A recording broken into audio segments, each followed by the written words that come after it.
Hello students, how are you? I hope you all are doing good. Today we are starting a chapter which name is India, our country. India के बारे में इस chapter में हम read करेंगे India जो हमारी country है. Before starting the chapter you have to know some important terms like union territory, an area directly governed by the union government. Tributary, a river which join another river, for example the Yamuna.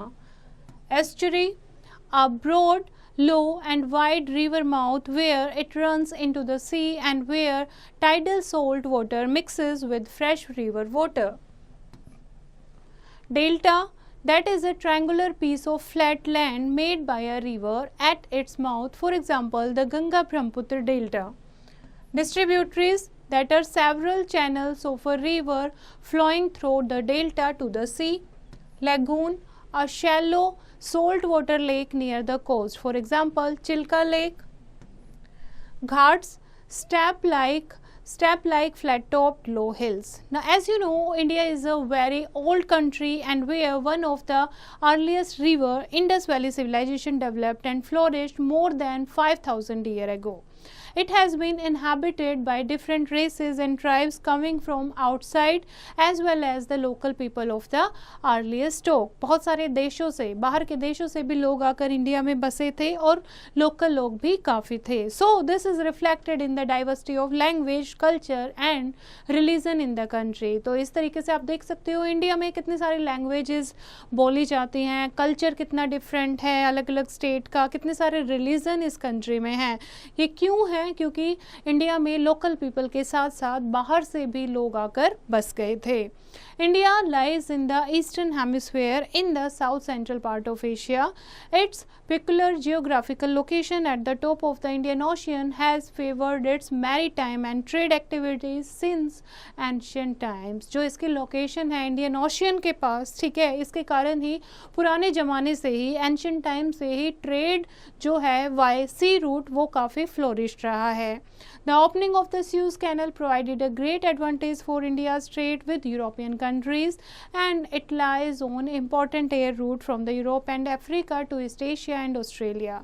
Mainland is large peninsula bound by seas and three sides, Arabian Sea on the west, Bay of Bengal on the east और Indian Ocean जो है वो south में है. तो जो main land है south की वो क्या है, एक पेनिनसुला पार्ट है जो तीन साइड से वाटर से कवर्ड है. There are a number of islands lying in the Bay of Bengal and the Arabian Sea which are an integral part of India. और बहुत से mainland के साथ साथ बहुत सारे island भी हैं Bay of Bengal में और Arabian Sea में जो इंडिया का ही part हैं. Now let us discuss about the boundaries of India. India has 15,200 kilometer long land boundary which it shares with Pakistan and Afghanistan in the west, China, Nepal and Bhutan in the north, Myanmar in the east. Bangladesh is surrounded by India on three sides. Across the sea, Sri Lanka and Maldives are also our close neighbor. Sri Lanka is separated from India by the Pak Strait and the Gulf of Munnar, narrow channels of saline water. तो ये हमारी क्या है, neighboring countries हैं. India has a 6,100 kilometer long coastline. If we include the island of Andaman and Nicobar and the Lakshadweep, their coastline become 7,500 kilometer long. अगर हम island को भी इसमें कैलकुलेट करते हैं. It is quite long but as it is straight and has shallow waters closest to the shores, it has no good natural harbor. Now next is location and extent. India जो है 7th largest country है world में after Russia, Canada, China, USA and Brazil and Australia. India after China is the second most populous country in the world with an area of 3.28 million square kilometer. The country accounts for about 2.4% of the world total surface area. Tropic of Cancer जो है वो country को बीच में से pass out करता है India को, ठीक है. Now impact of the location, अगर हम मेन लैंड की बात करें तो that is between 8 degree 4 north to 37 degree 6 north latitude. However the southernmost tip of the country, Indira Point, located in Nicobar Nicobar Island lies at 6 degree 45 north, and longitudinally speaking the country lies between 68 degree 7 east to 97 degree 25 east. Okay, so impact of location. अब location कहाँ है India की? This is Asia, ठीक है, this is India. India की जो location है वो काफ़ी सिग्निफिकेंट है. The total latitudinal span of our country is nearly 29 degree. This gives rise to a variety of climate, soil, natural vegetation and wild life. जो India की location है इसके कारण ही इंडिया में इतनी वाइड वेराइटी है क्लाइमेट की, सॉइल की, नेचुरल वेजिटेशन और वाइल्ड लाइफ की. The great variety is experienced as one travel from Leh in the north to Kanyakumari in the south. जब आप नॉर्थ में ले से लेकर कन्याकुमारी तक ट्रैवल करते हो तो आपको दिखेंगे इंडिया में कितना विविड, कितना वैरायटी ऑफ डिफरेंस है हर एक चीज़ में, टेम्परेचर में, ठीक है, उसके अलावा लैंड फॉर्म में, सॉइल में बहुत ज़्यादा डिफरेंस है. So the extreme temperature during the summer and winter season besides the great latitudinal extent of the country result in varying length of the day and night in different part of the country. The southern part receive vertical rays of the sun while northern part में slanting rays receive होती है सन की. therefore there is a difference of 45 minutes between the length of the day and night in the south. ठीक है, north में और south की day night में 45 मिनट का क्या है डिफरेंस है, while the northern most parts have a difference of 5 hours. Similarly there is a difference of nearly 30 degree longitudes between the easternmost and westernmost part of the country. यानी कि there is a difference of 120 minutes or 2 hours between Arunachal Pradesh and the time of Dwarka in Gujarat. As the earth rotates from the west to east, the sun rises earlier in east than in the west. इसीलिए अरुणाचल प्रदेश में sunrise पहले दिखाई देता है, फिर उसके बाद आपको गुजरात में दिखाई देता है, क्योंकि 2 घंटे का क्या है टाइम गैप है. So as to avoid the confusion created by several local time, India ने एक स्टैंडर्ड मेरिडियन टाइम जो है वो डिसाइड किया है, that is on 82 degree 30 east. That is called standard meridian of India, जिसको इंडियन स्टैंडर्ड टाइम एक्सेप्ट किया गया है पूरी कंट्री के लिए. नेक्स्ट है political divisions of India. At the time of independence, India was divided into 562 small princely states. Today, the country is a union state. For administrative purpose, it has been divided into 28 states and 9 union territories. The present division of India into states and union territories is mostly on the basis of language spoken by the people. अब क्या किया गया है India को, ठीक है, independence के time पर इंडिया जो है अलग अलग छोटे छोटे प्रोविंस में 562 प्रोविंस में डिवाइडेड थी. लेकिन अब इंडिपेंडेंट इंडिया में एडमिनिस्ट्रेटिव पर्पस के लिए हमने इंडिया को 28 स्टेट और 9 यूनियन टेरिटरीज में डिवाइड किया है. सो ये डिवीज़न कैसे किया है? On the lifestyle of the people, ठीक है, जो जिस तरीके की लैंग्वेज बोलता है उस तरीके से, जो इनका लाइफ कल्चर है उस तरीके से हमने टेरिटरीज को डिसाइड किया है. Rajasthan is the largest state in terms of area, while Goa is the smallest. सबसे बड़ा स्टेट है राजस्थान और गोवा है सबसे छोटा. Among the union territories, Andaman and Nicobar island located in the bay of Bengal are the largest, while the island of Lakshadweep in the Arabian Sea are the smallest. Delhi जो है that is the national capital of India. This is the political map of India. Okay, here is an interesting fact. 7 sisters, ये आपकी east में 7 sisters हैं जो आपकी north eastern part of India form करती हैं. They are Arunachal Pradesh, Assam, Meghalaya, Mizoram, Nagaland, Manipur and Tripura. Now this is a table of state and capital of Indian states and union territories. जैसे Andhra Pradesh capital है हैदराबाद, अरुणाचल प्रदेश कैपिटल है ईटानगर, ठीक है, Assam is the state capital है दिसपुर. इस तरीके से 29 स्टेट्स और उनकी कैपिटल दी हुई है. This you have to learn and read one by one. Now next है union territories. We are having 8 union territories, जैसे अंडमान एंड निकोबार जिसकी कैपिटल है पोर्ट ब्लेयर, उसके बाद Chandigarh capital Chandigarh, Dadar and Nagar Haveli and Daman and Diu जिसकी कैपिटल है दमन एंड दीव, दिल्ली, लक्षद्वीप कावारती, पुडुचेरी, लद्दाख, ले, Jammu and Kashmir, Srinagar and Jammu. Jammu and Kashmir is the only union territory जिसकी 2 कैपिटल हैं। Jammu is the winter capital of Jammu and Kashmir and Srinagar is the summer capital. Okay, next है physical division. ये था political division जो हमने 29 स्टेट एंड 8 यूनियन टेरिटरी में divide किया है। अब है physical division of India. Physical division में हम काउंट करते हैं कहाँ पर माउंटेन है, कहाँ पर डेजर्ट है, कहाँ पर प्लेन्स हैं, कहाँ पर पेनिनसुलर प्लेट्यू है, कहाँ कोस्टल प्लेन है। तो कैसे हमने इंडिया की फिजिकल डिवीज़न की है, ठीक है। तो this is the physical division of India. First है द नर्दर्न माउंटेन्स। ये है आपके क्या है, नर्दर्न माउंटेन्स। ये फिजिकल मैप ऑफ इंडिया है और पहले पेज पे आपने पढ़ा था, that is the political map of India. The northern mountains, high mountain ranges run along the entire northern borders of India. The Karakoram mountains extended in the northern part of Kashmir. K2, Godwin Austen, the world's second highest peak, 8611 meter, lies in these mountains. South of the Karakoram range lie the mighty Himalayas. The Himalayas are the young-fold mountains. The name Himalayas means abode of snow. True of its name, the mountains remain snow covered throughout the year. पूरे साल बर्फ से covered रहती हैं.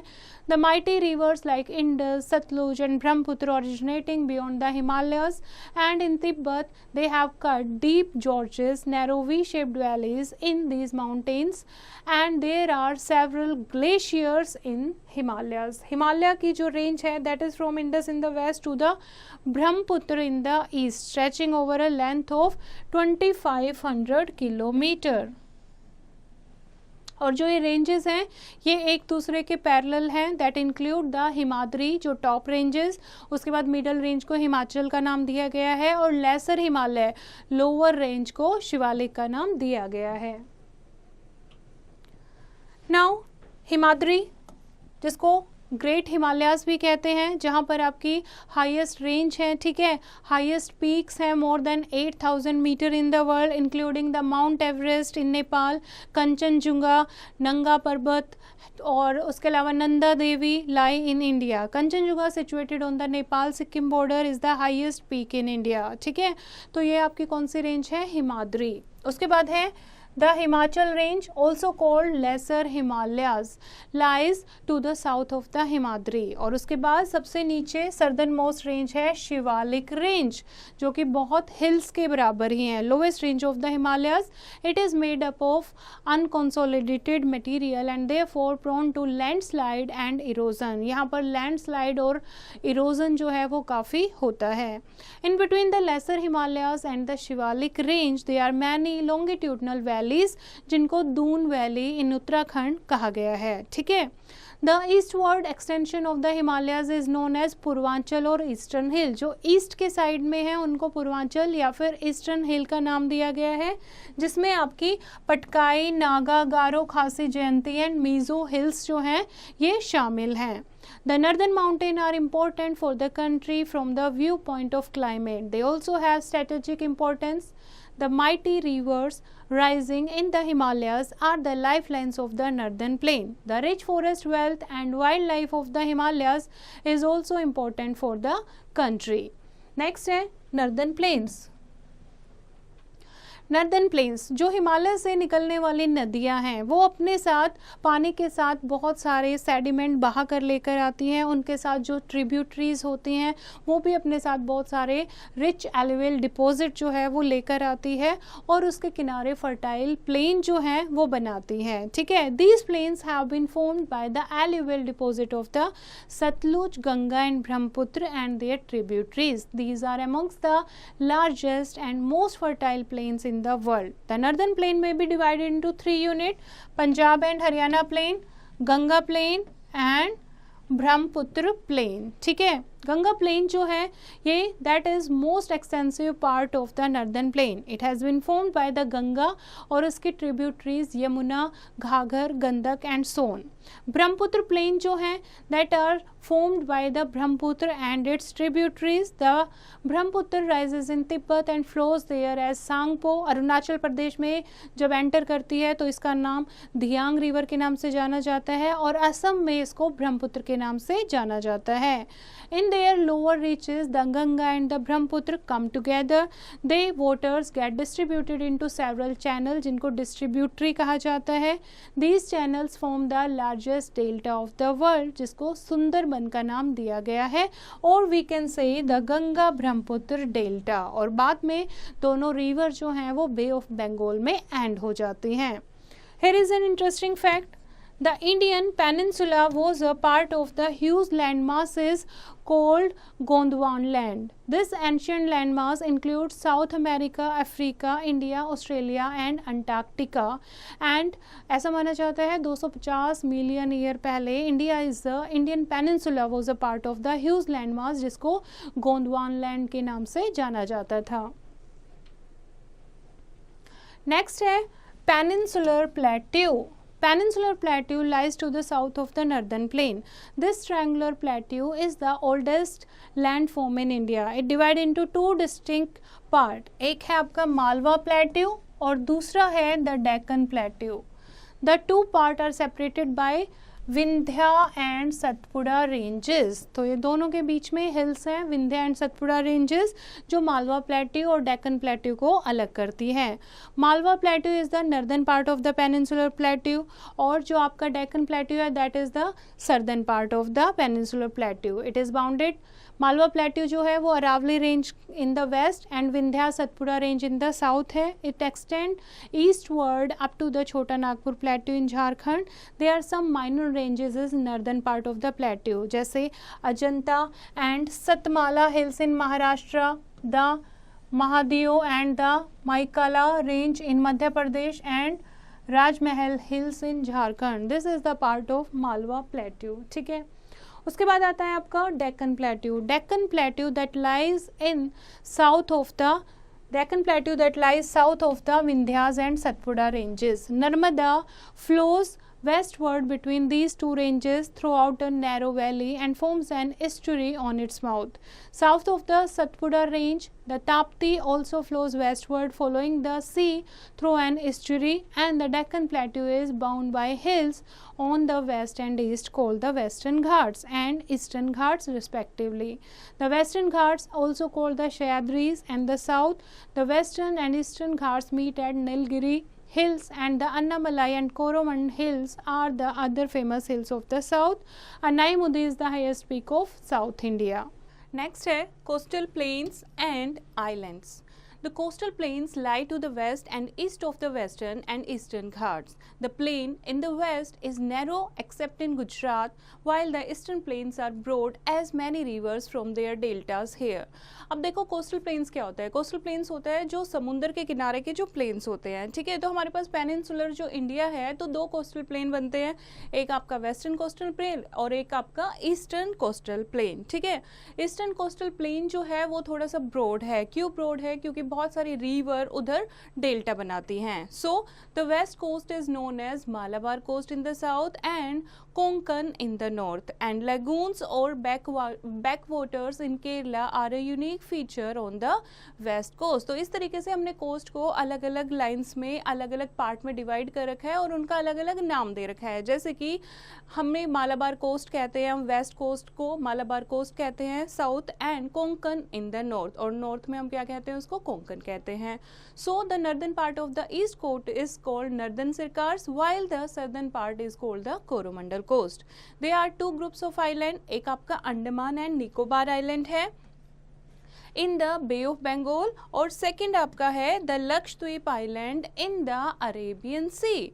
सो दो island है हमारे पास. ये क्या है? ग्रुप ऑफ आइलैंड्स है. इसमें बहुत सारे आइलैंड्स का ग्रुप है.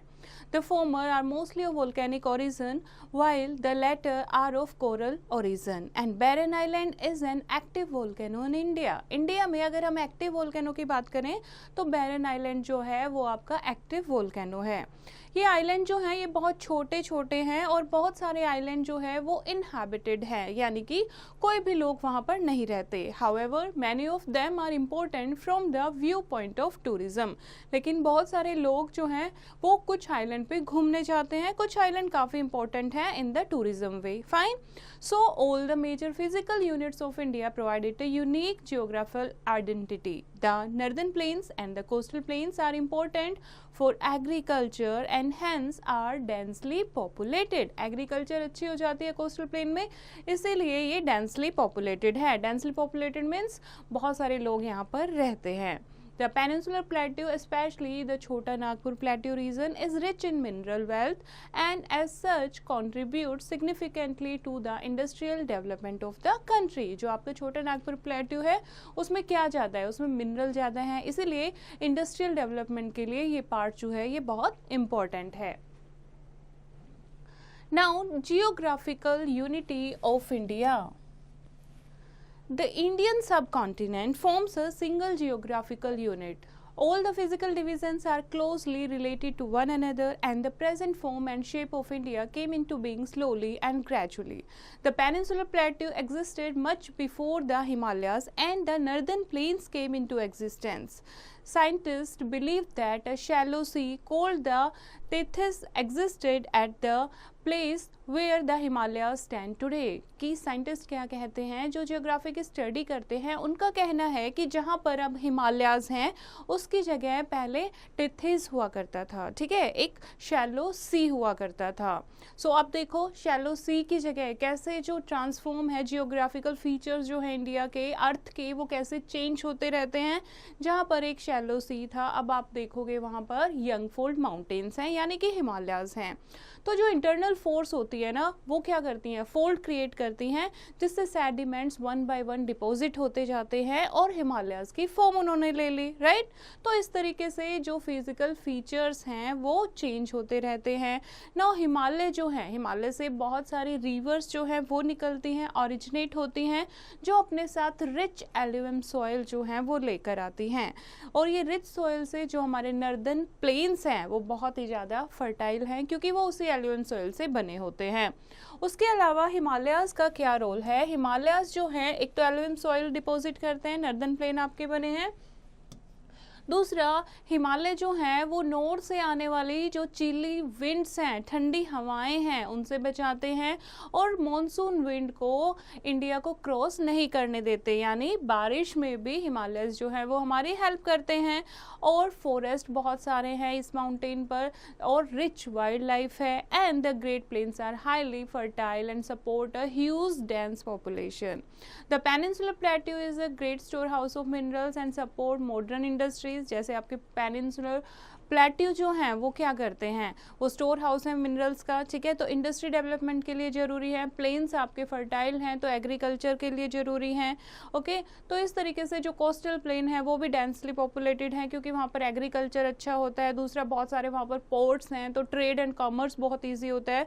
तो इस तरीके से पूरा इंडिया जो है वो आपस में यूनाइटेड है, अलग अलग पार्ट होते हुए भी यूनाइटेड है और इंडिया के डेवलपमेंट के लिए सारे पार्ट्स का सिमिलर contribution है. So this is the chapter बच्चे. Now just have a quick recap of the chapter. India is a South Asian country having 2.4% area of the world. Pakistan, Afghanistan, China, Nepal, Bhutan, Bangladesh, Myanmar and Sri Lanka are our neighbors. India has a 15,200 kilometer long land boundary and 6,100 kilometer long coastline which is almost straight. India's location at the head of the Indian Ocean, Arabian Sea and Bay of Bengal has been important for trade and maritime activities since ancient times. India, with 2.4% of the world's area, is the 7th largest country in the world. India is located between 8 degrees 4 minutes and 37 degrees 6 minutes north latitudes and between 68 degrees 7 minutes E and 97 degree 25 minutes E longitudes. This vast locational extent has influenced its climate, food, dresses, etc. India has 29 states and 7 union territories for administrative purposes. And there are 4 major physical units: the northern mountains, the northern plains and the peninsular plateau and the coastal plains and islands. The northern mountains include the Karakoram and the Himalaya ranges. The Himalaya consists of 3 parallel ranges, the Himadri, the Himachal and the Shivalik. The northern plains have been formed by the alluvial deposits of 3 major rivers, that is tributaries of the Indus, Ganga and Brahmaputra. The peninsular plateau consists of Malwa Plateau and Deccan Plateau. Both are separated from each other by the Vindhya and Satpura ranges. The Deccan Plateau is bound by western and eastern Ghats, and the Thar Desert lies west of the Aravalli Hills. And coastal plains are narrow strips of fertile land on the west and east coast of India. The east coastal plains are broader and more densely populated than the west coastal plains. Islands in the Bay of Bengal are known as Andaman and Nicobar Islands, while those in the Arabian Sea are known as Lakshadweep Islands. All the physical units of India are interconnected and comprises one geographical unit. So this is the chapter, bachche. I hope you have understood the chapter. You have to read it once again and do the practice of exercise yourself.